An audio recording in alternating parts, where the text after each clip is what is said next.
Hello, my name is Ailsa, and this is Hanging by a Thread. I am so glad to have you here joining me on this podcast. For some of you, you may think, wait, hang on, didn't she previously have a podcast? So I might have popped up on some of your feeds because you previously subscribed to the Knit Owl podcast, which was a podcast I was running before. I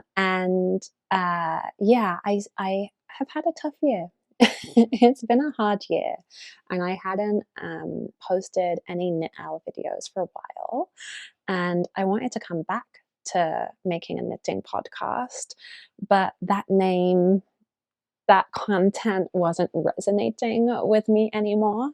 And I thought, why not just have a fresh start? So I'm starting off with this new name of Hanging by a Thread. That little, like, I don't know, a pun, I guess. And with a new kind of focus, maybe, and a new clarity about what I want to make in terms of content here.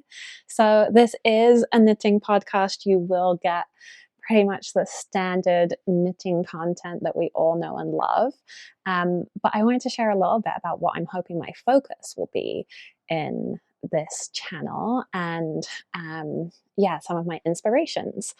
So I'll start off by saying one of the things that I'm really interested in talking about is the actual cost of what I've been making and the transparency of like what I've been spending in order to get a finished object.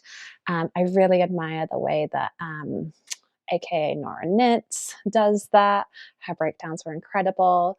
I also know Alison over at Ali Makes Everything does this. I know that Mel at String Things by Mel does something similar. So it's certainly not something revolutionary, but I think that kind of transparency, I really admire that.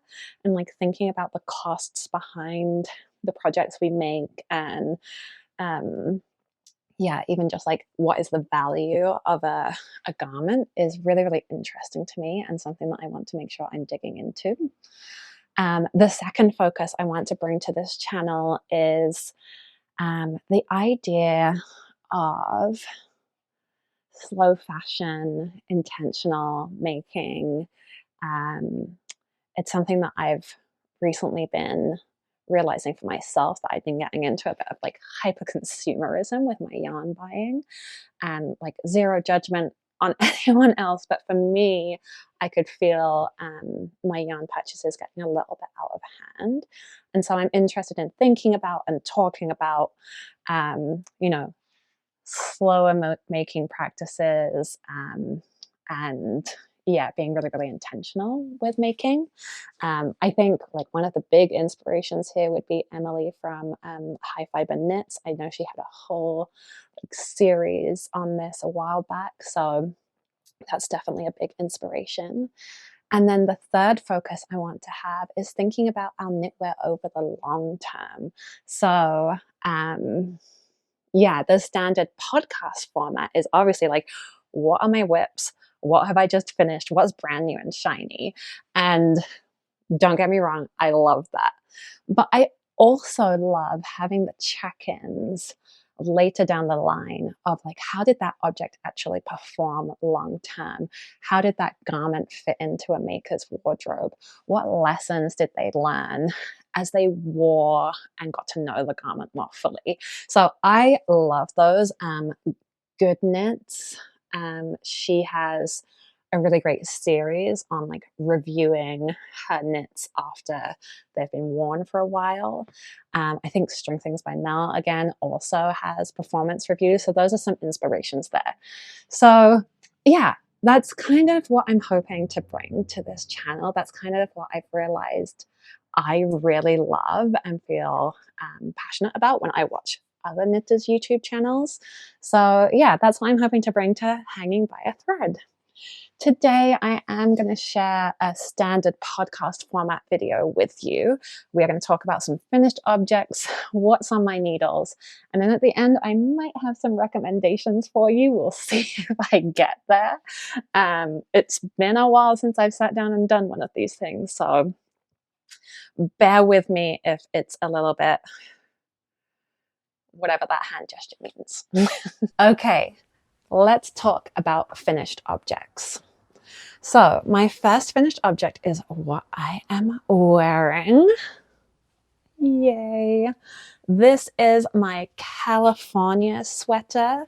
The pattern is from Leslie over at Knit California, and it is a drop shoulder construction, and it's a DK weight of a fingering and suri held together, knit at an open gauge. So the inspiration that Leslie has shared behind this sweater or this design is that she wanted to create a drop shoulder version of the Lento sweater. So the Lento sweater is an incredibly popular, in fact, one moment. So the Lento sweater, of which I have my own here, was an incredibly popular, and still is, I believe, pattern that is a raglan that is also knit at that DK weight gauge, and with the lace weight, the fluffy lace weight, and a fingering weight. And it's wonderful because it has like so much drape and airiness, but it's also very warm and cozy from that fluffy lace weight. This one here was knit in Knitting for Olive Merino and Sorella Suri. And I think the colorway from Sorella was Savoir, which was part of their Knitflix collection. Don't quote me on that, but I'm pretty sure. So anyway, this is what the Lento looks like. It's a raglan. And Leslie of Knit California wanted to make a drop shoulder version of that sweater. So with the same open light gauge, but in drop shoulder format. So I think there's a podcast episode somewhere where she talks about the design process, that she'd gone to look for that pattern and hadn't been able to find it anywhere. And as she had started out on her design journey, she decided that she would make her own. So this is her first sweater pattern that she has released to the public, but it is just wonderful. It has all of the like really wonderful elements of the Lento in that drop shoulder style, which I really like. A drop shoulder, it feels like a bit like sweatshirty to me, like fancy sweatshirt in a drop shoulder. So yeah, that's what the design is. I finished this last week, so I think last Thursday, and I've already worn it 3 times. It is incredibly comfortable. Like, it is so cozy. I love it so much. So let's talk about the specs on this. Sorry, I'm looking to the side. That's where I've got my notes. I'll pull it over here so I can look a bit more while looking at the screen too. So I knitted the size extra large, and the suggested gauge was 15 stitches by 22 rows on US 10.5 needles. So I did originally swatch on the US 10.5, but did not hit gauge. I went down to a US 9, and then I did not hit gauge in the other direction. So I did settle on a US 10, which is actually what I knit my Lento at. So basically I got the exact right gauge from the same needles that I use my Lento with. I used for this sweater, the yarn I used. So I have Knitting for Olive Merino in Dusty Blue as my fingering weight yarn. And the suri that I used is Explorer Knits and Fibers Suri Lace in the colorway Allostratus. And I got that yarn as part of a D-stash. So that was very exciting. I've always wanted to try Explorer Knits and Fibers. They're one of those like big name indie dyers, I guess, and like their stuff sells out so quickly. And for me in Canada, it's like a big thing to get things shipped from the US because you're always going to end up paying duty pretty much. So I've never tried them, but I've always wanted to. And this suri did not disappoint. It's absolutely stunning. 1 second, I'm going to grab what I have left of these yarns so you can see them separately. Okay, so here is what I have left of the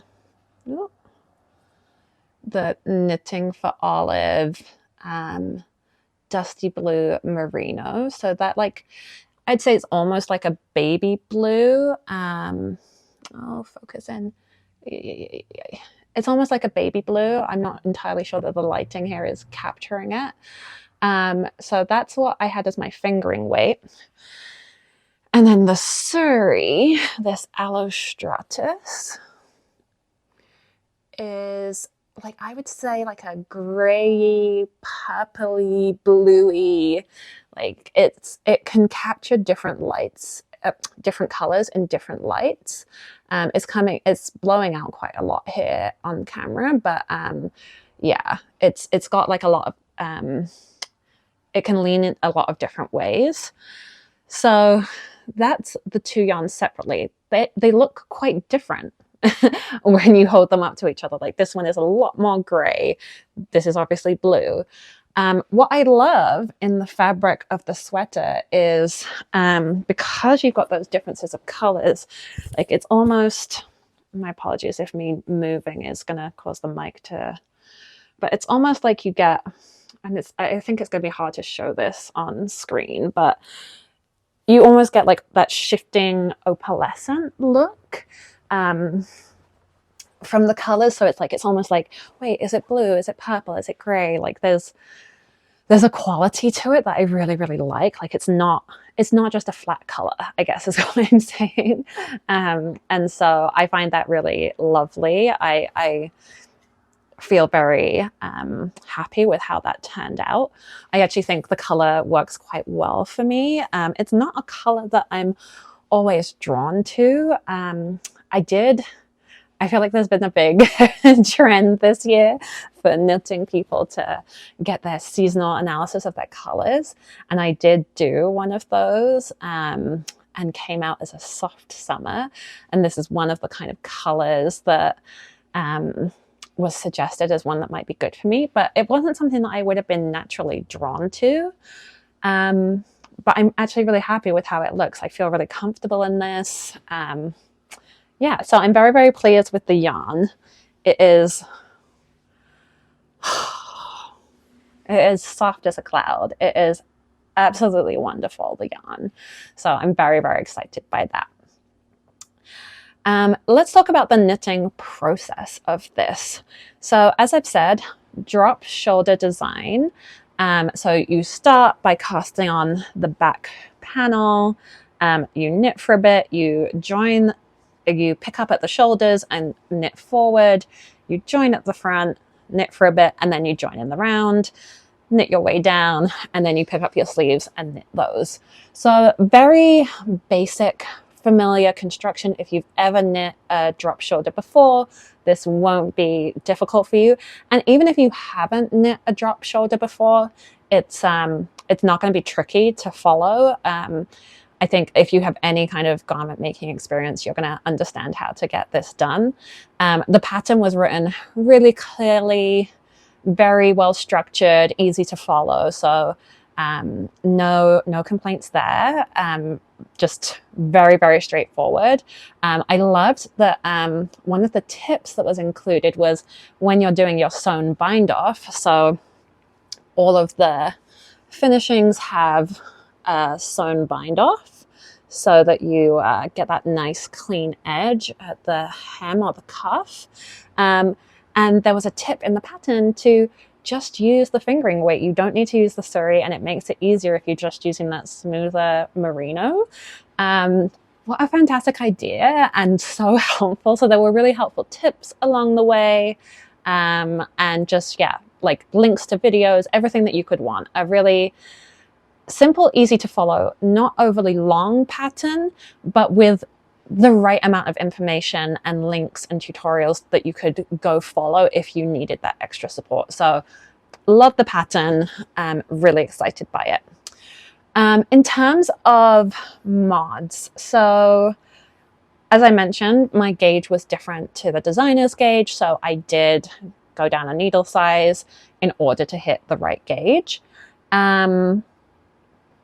I knit my collar slightly longer in order to get more the kind of thickness and what have you that I wanted from the collar.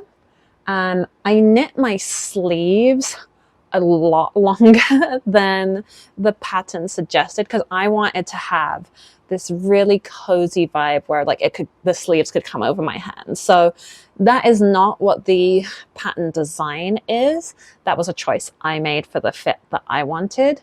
And similarly, the pattern as written, it calls for a cropped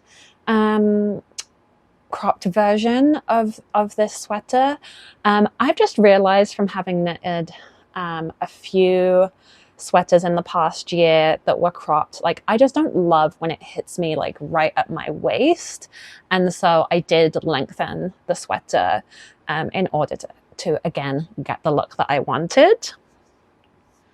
One other thing to mention is that for the collar, it is a folded over collar or neckband, and the pattern gives you several resources about how you can go about knitting down that neckband.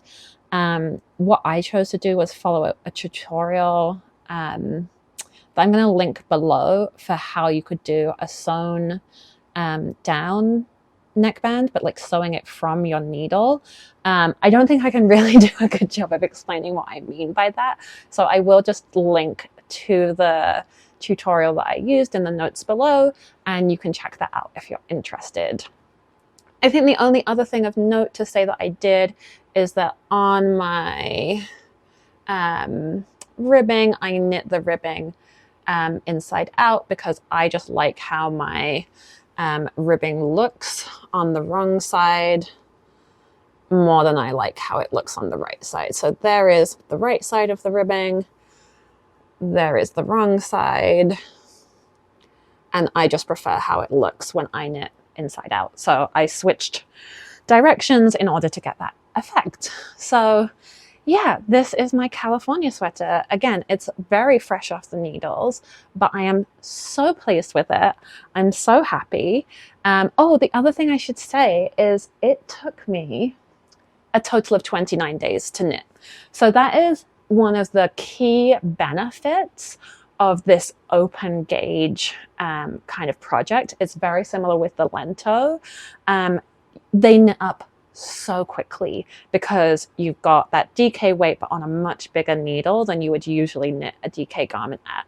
So it goes quickly. So if you have that desire to have a finished object soon, this is a great project for that, because 29 days for me to make an extra large sweater, that's pretty good going. I feel good about that. So yeah, that's what I'll say about that. It took me 29 days. So let's talk about the cost. This was not the cheapest sweater to have made, even with the fact that I knit this in yarn that I got from a D-stash, and then the Knitting for Olive I got in a sale where I believe I got 25% off. So even with getting it not at full price, I paid a pretty penny for this garment.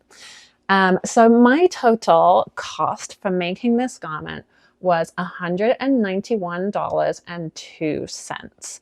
That cost includes the D-stash yarn that I bought with shipping, the Knitting for Olive that was discounted with shipping, and the pattern. And for my American friends, that cost, that 191 Canadian, is equivalent to about 137 US dollars and 5 cents. So I'm pretty high up there in terms of cost. Obviously, Knitting for Olive is a more expensive brand, and getting hand-dyed yarn from an independent dyer is always going to be a more luxury price. I'm okay with the cost. Yeah, I'm okay with it. Like, it's definitely on the higher end of what I would want to be spending. But then I was like calming myself down when I was thinking about the cost of it, where it would be possible to spend this much on, you know, a ready to wear sweater that was nowhere near as luxurious in terms of the fabrics used. You know, you see really expensive you know, store-bought sweaters that are, you know, polyester essentially, or like wool poly blends. And my hope is that, like, you know, I know the fabric, I know the like love that went into this. So I feel okay about it when I put it in that context. It's definitely not the cheapest thing I've made, but I don't feel so like overwhelmed by that figure. So yeah, it was an expensive one, but I am really pleased with the results. Lastly, I'll say this was a fun pattern to make. I think partly because of its speed, it's very satisfying to see something work up that fast. And I've been working on a few projects that are definitely a lot longer term. So I can definitely see myself making another one in the future. It's definitely something that I would consider making again. And it's definitely one that I would recommend. I would absolutely have no hesitation in recommending this pattern to anyone who is interested in it. All right, that is the California sweater. Moving on.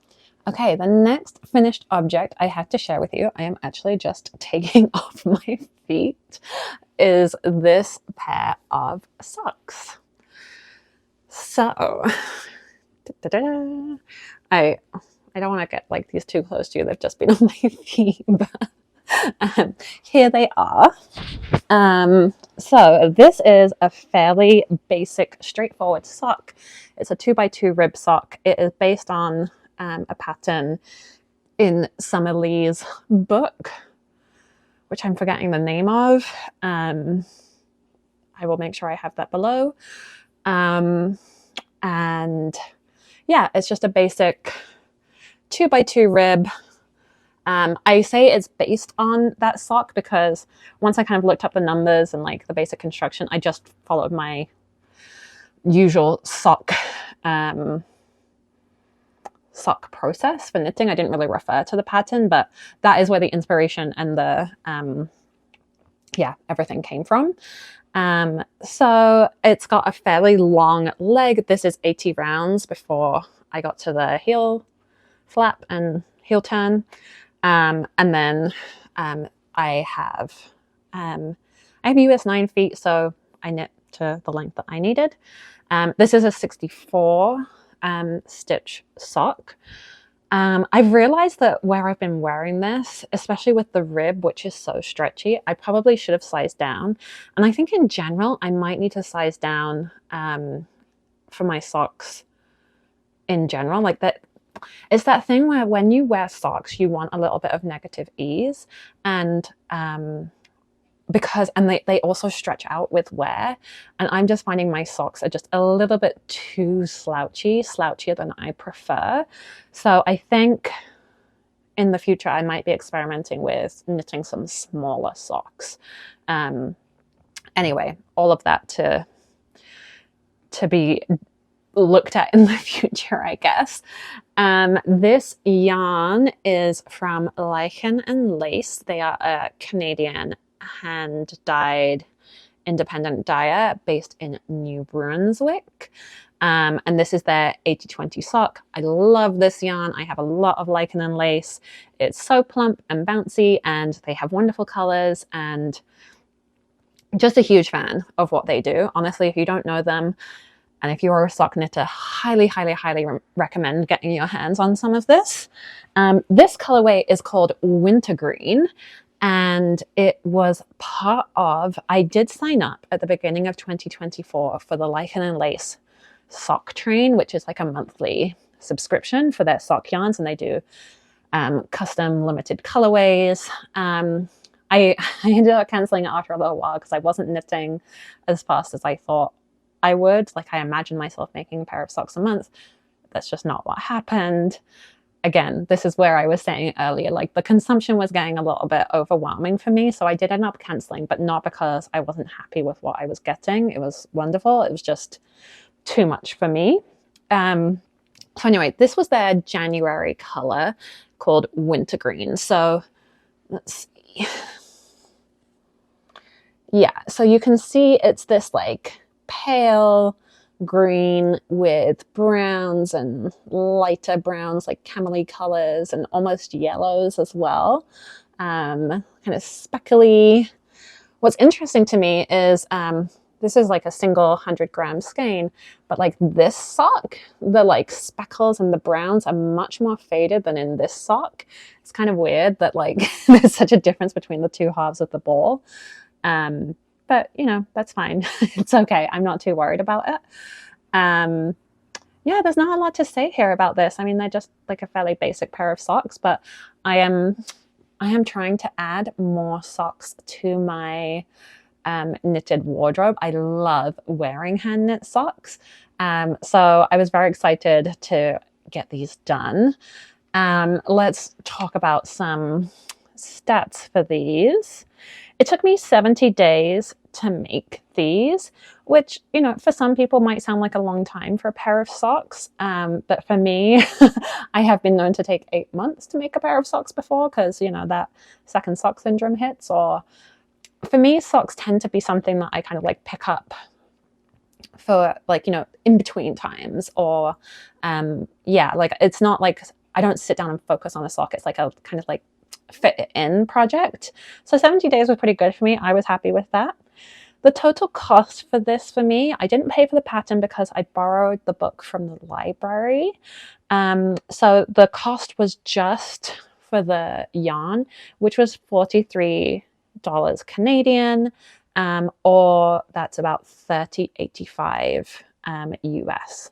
So, I mean, I feel like that's what a skein of hand-dyed yarn kind of costs, so I'm okay with that.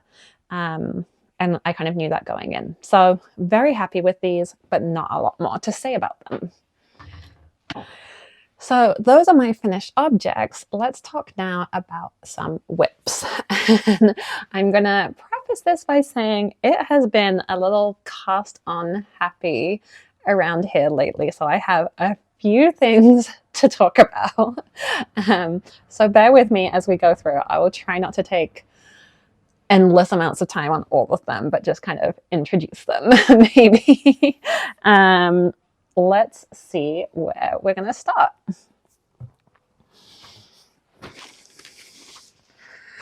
I think this is the whip that has been on my needles the longest. So let's start with this one. This is my Autumn Alpine by Caitlin Hunter. It looks so good on camera. Yeah. So this is a circular yoke design colorwork sweater. It is knit at a sport weight, and one moment, I'm gonna pull up some details for you. Bear with me. So this is a circular yoke top-down colorwork sweater. It's knit at a sport weight, a gauge of 22 stitches and 32 rows. And that's in the colorwork motif and in the stockinette. So if your colorwork is tighter than your stockinette, you are likely to have to go up a needle size. I certainly did. In fact, I think I went up 2 needle sizes for the colorwork section. So this is why we swatch. It's part of Caitlin Hunter's series of Alpine Bloom. So I think there's a t-shirt, there's a hat. So there's a few patterns that she has that uses this motif. But this is the Autumn Alpine, which is more of a sweater. So in my version, I am knitting the size 4, and that should give me a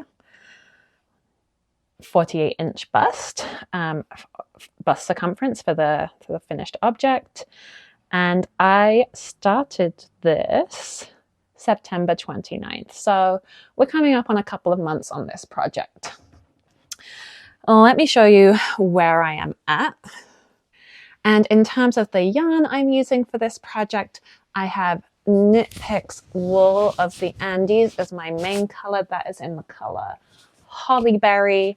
And then I have Lichen and Lace Rustic Sport as my contrast color, and that is in the colorway Peach. And it's a kind of very lightly pink white. So as you can see, here's where I'm at with this project.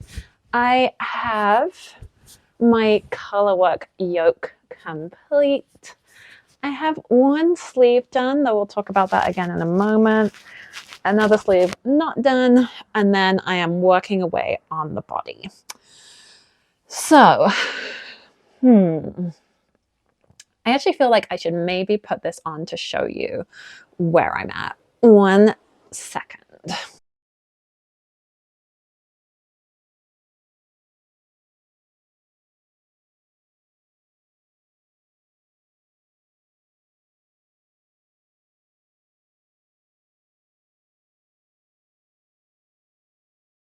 My hair has gone a little bit wild, and I now have one sleeve and one not sleeve, so this is a little bit weird feeling.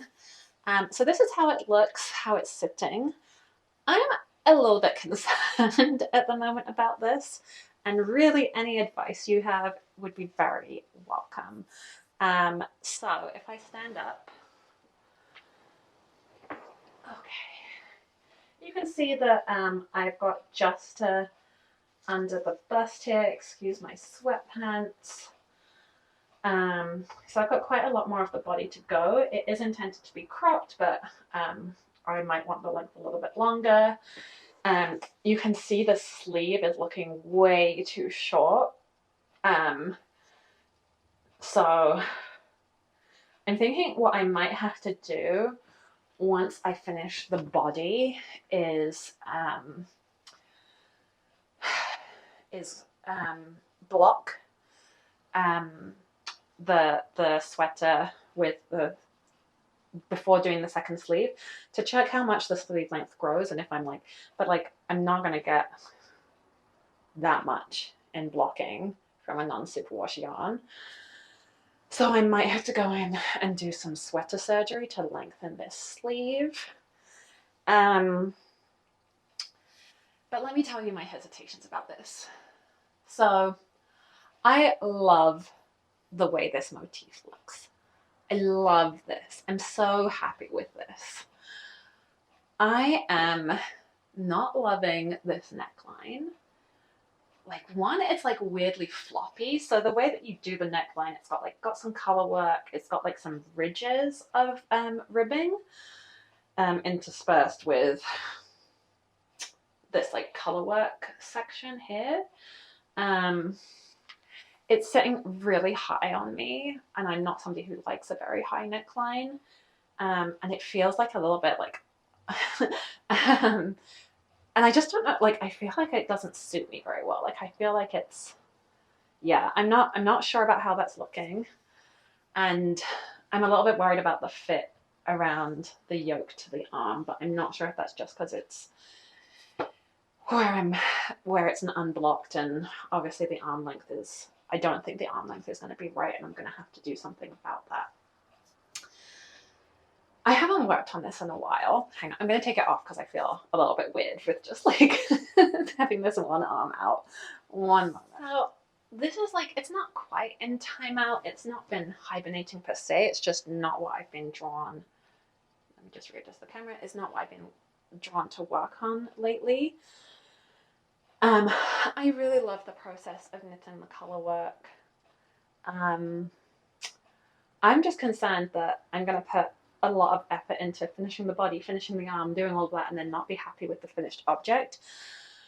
And I'm not really sure what to do about it. I don't know whether to just keep going and trust the process, and then trust that I will have something that I will be happy with. I don't know if there's something I can do to like fix the collar at this stage, like, and what that would even involve doing. Would I have to go in and cut it out? Like, I haven't done much sweater surgery in the past, any sweater surgery, so that's kind of intimidating to me. So I'm like, then do I frog it? But like, I love the color work. Like, I'm very conflicted on what I should do with this, and I think that's why I just haven't been picking it up, because I'm not feeling super confident about this project at the moment. So any thoughts you have on what I should do next, or what I could do next, highly appreciated. What you would recommend. Yeah, I don't know. I just don't know if it's gonna like look good. I'll say that I do like the yarn. They're both quite rustic yarns. Like this contrast color is called Rustic Heather, uh, Rustic Sport. So that tells you it's in the name. And then Knit Picks Wool of the Andes is non-superwash Highland wool, Peruvian wool. So it's not like smooth and soft like a merino is going to be. It does have that like toothiness to it, but it doesn't bother me. Like I'm happy with that. And my goal with this kind of sweater would be to always have something under it anyway, and for it to be like a kind of cozy sweater that I'm not going to be necessarily having right next to skin. Um, so there's a lot going for this. I'm like really proud of the color work. This is my first time ever making a color work yoke sweater for myself. I've made ones for my kid before, but this is the first time doing an adult one, and I'm really proud of how that looks. I love how it looks on screen. Like it looks, yeah. I'm just like obsessed with that, but I'm just not sure. So tell me what you think. Honest opinions welcomed here. What should I do? What would you do in this circumstance? Hey, so that is my Autumn Alpine by Caitlin Hunter. Who knows what I'm going to do next with it. Hey, this really has been a season of color work knitting with me. So the next thing I'm going to show you is, and this is a little bit, all tangled up.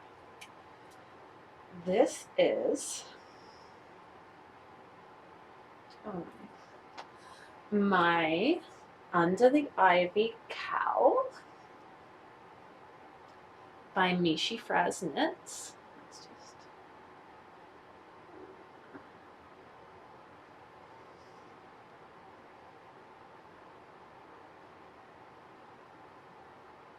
Okay, I think that's showing up. Okay, there we go. So this is the Under the Ivy cowl by Mishi Fraz Knits. It is a cowl. It's a fingering weight cowl. I'm knitting it up in Sadness Gone Sunday, so the fingering weight.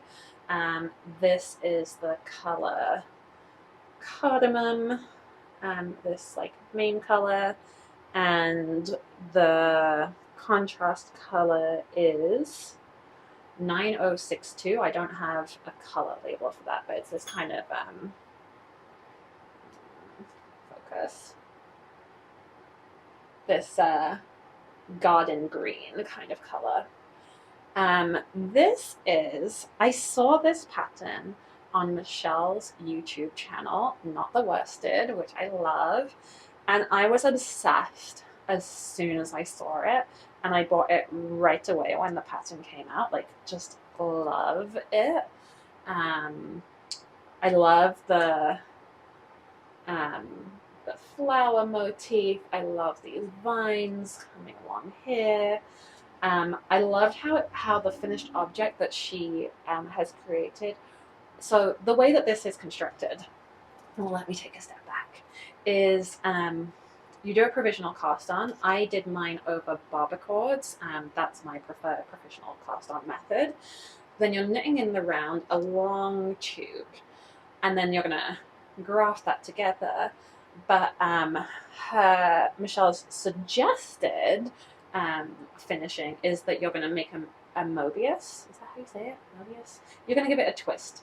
And that, in the finished object photos, I just loved how that looked with like the directionality that you got of the pattern. And I'm just obsessed by this.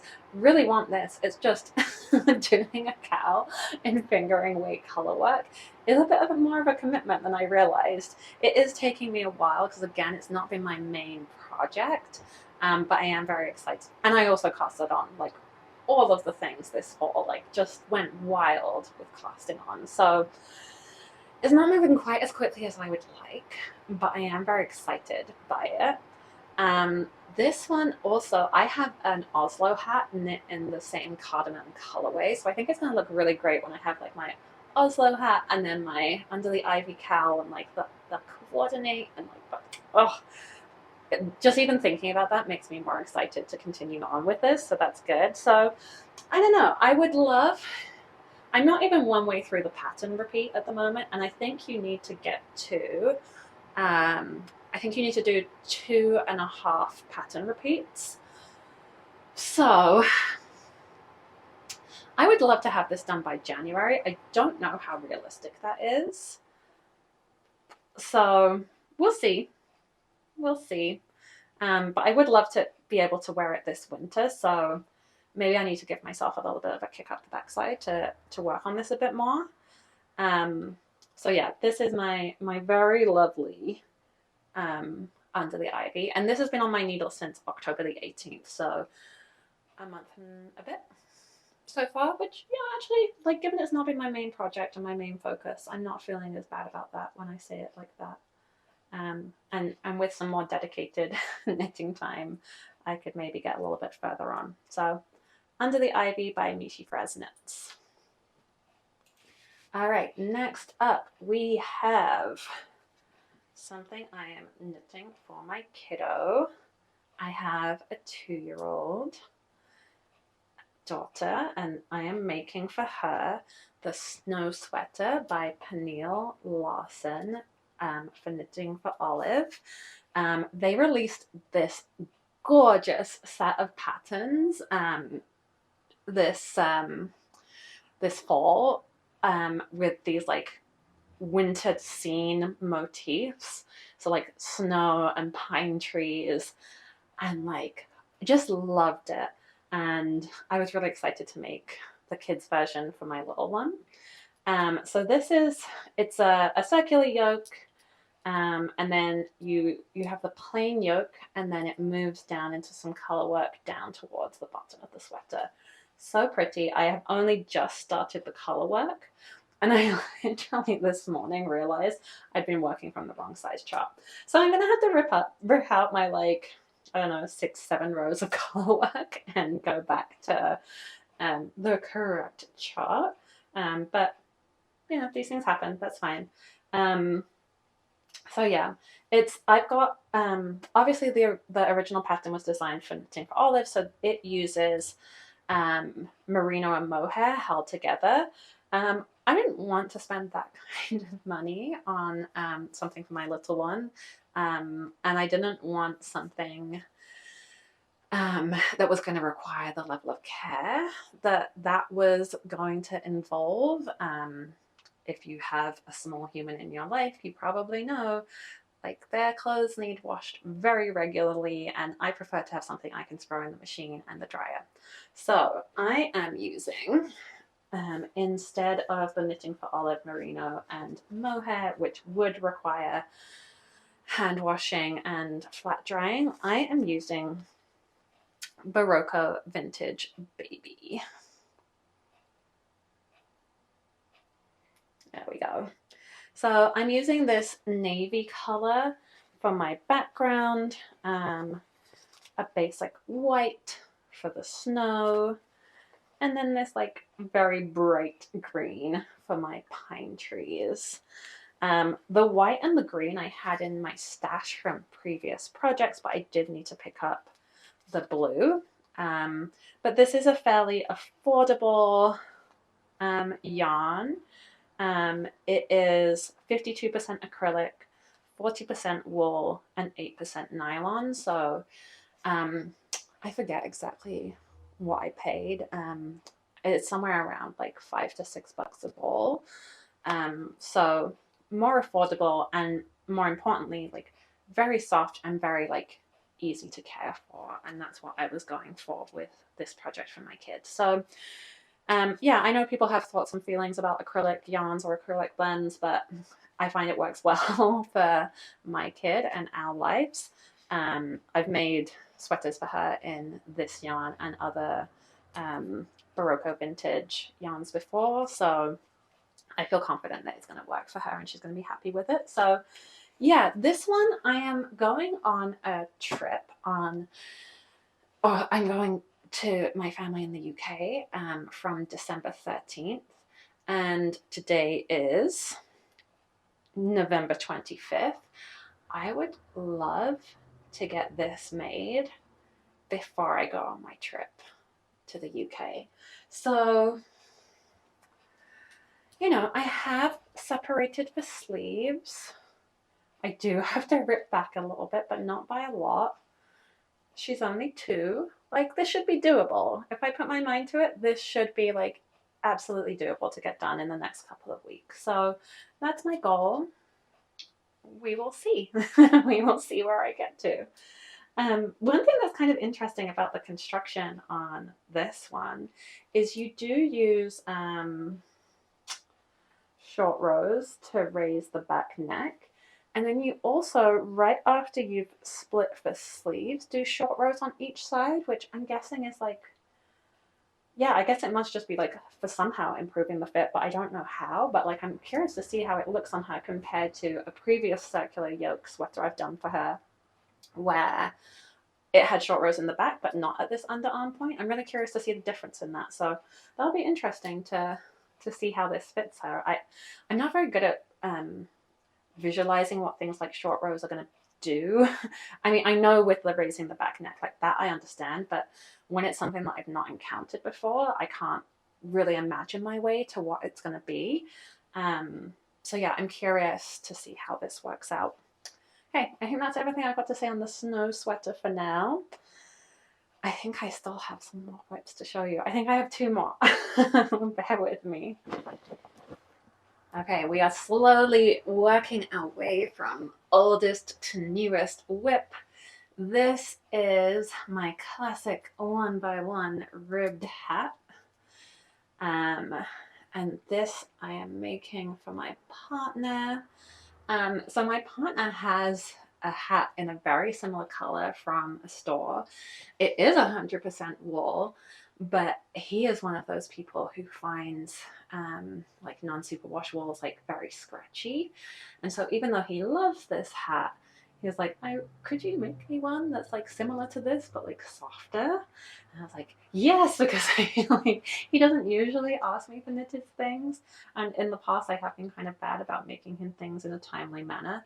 So I was really excited that he asked me, and I wanted to give him the thing he wanted. So I showed him a couple of patterns. He was most drawn to this 1x1 rib hat from Pearl Soho. This is a free pattern. You have to go to their website. You can't download it as a PDF, but it's fairly straightforward. It's a 1x1 rib hat. It has instructions for, I believe, both DK and worsted. So you've got some options on your gauge there. And the yarn I am using, no, I don't have the ball band with me. This is Loops and Threads Luxe Merino Wool Blend. So this is Michael's like in-house brand. And this is the colorway Avocado. This kind of like, I would call this like a mossy green, or like almost like an army green. They're calling it Avocado. And it is a wool acrylic blend. So it's 55% merino and 45% acrylic. If I could have found 100% superwash merino in a color and a price point that worked, I might have preferred that for this hat for my partner, but that didn't work out. This is what I saw at the store. The color I thought was really close match to his existing hat, and I don't know, like he has a jacket that matches, like it's kind of a whole thing. And also, like, this does feel soft, and it doesn't have like the plasticky feel of you know, a pure acrylic. Like that wool is doing a lot in here. And I don't think it's going to be like really, I guess like often with acrylics, you end up getting that feeling of their,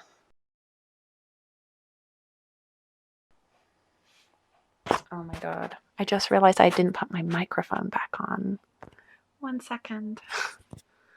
Okay, we're coming back after a brief interruption because I realized I never put my microphone back on.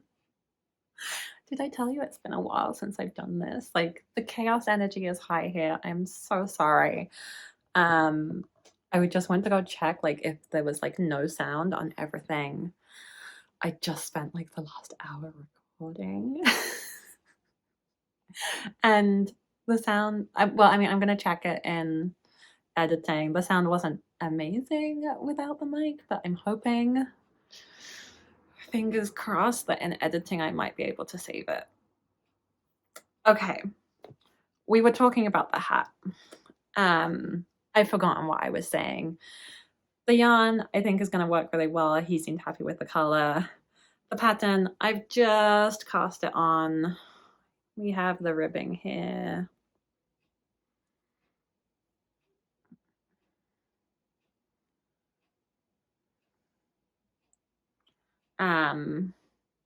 Yeah, not much to say about it. It is a very straightforward pattern. I don't love knitting 1x1 ribbing, so there's a little bit of a challenge in there for me, but I think if I have this as like reading knitting or TV knitting, I should be able to make good progress on it. My partner's birthday is in December, and again, if I could get it done by then for his birthday, that would feel really good. So that does give me a goal, a deadline to work towards. And I cast this on last Thursday. Today is Monday. I cast this on Thursday. I have not knit on it that much, and I've already got like what, like an inch and a half there. Let me face and see if you can. So, you know, like again, not impossible. Just take some willpower. That is the classic ribbed hat from Paul Soho. Hi friends, future editing Ailsa here. So clearly I had a few issues in this first episode around the sound. What happened with the end of this episode is I think the air must have came on in the Airbnb that I was staying in, and it made the end of the episode basically like you couldn't hear a word I was saying. Like the interference of the HVAC coming on just completely obliterated the end of the episode. So my apologies once again for the mix-ups with the sound in this episode. It does mean there's one project that I didn't get to show you, but never mind, we'll save it for next time. And yeah, just thanks for bearing with me. I think, yeah, there's a process of trial and error.